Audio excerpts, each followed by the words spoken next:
part 2 of remaking my Tinkerbell cosplay. As you can see here, I did some draping on the dress form to kind of see where I wanted to position the leaves. Once the positioning was all figured out, I then hand-stitched all of the leaves to the dress. I also did a bit of hand embroidery to kind of bring out some of the veins of some of the leaves. This part of the video is sped up to kind of show the process of me hand sewing the leaves to the dress. As tedious as it is, it definitely was well worth it. Once the leaves with all of the vein detailing were sewn on, I then stitched on the leaves that go on top. Once I hand embroidered all of the desired details, I then began the process of rhinestoning my entire dress.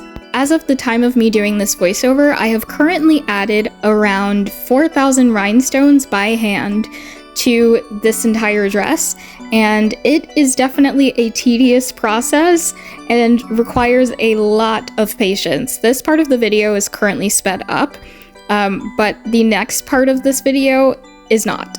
This section of the video is not sped up simply because I wanted to give you guys a sort of insight on how meticulous and tedious this part of the process can be.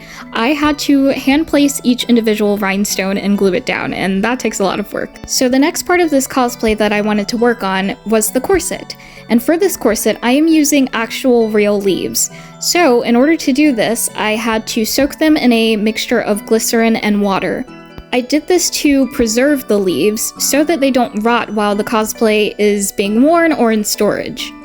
I allowed the leaves to soak for about 4 days, and past me will explain the process. For the actual leaves, I soaked them in a mixture of glycerin and water, and basically the glycerin replaces the water that is inside of the leaves so that they are then preserved. See?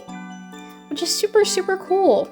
The next thing I decided to do was to dry the leaves on a paper towel first by pressing them between a set of paper towels together, and then I will be ironing each of the individual leaves to kind of get all of that excess moisture out.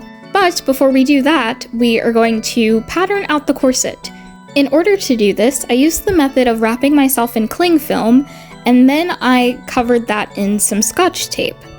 Once this was done, I then drew out the shape of the corset that I wanted, and then I cut myself out of it. Well, technically I had my younger sister cut me out of it, but that's besides the point. Once the pattern was all figured out, I then transferred it to some 3mm EVA foam. I then glued everything together using contact cement, and once everything was dry, I gave the foam a sort of wood-like texture, and then I prime and painted it. Next up, we have this wooden dowel and styrofoam ball, and I turned that into a sewing pin sword.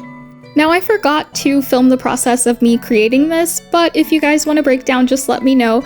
But thank you for joining me in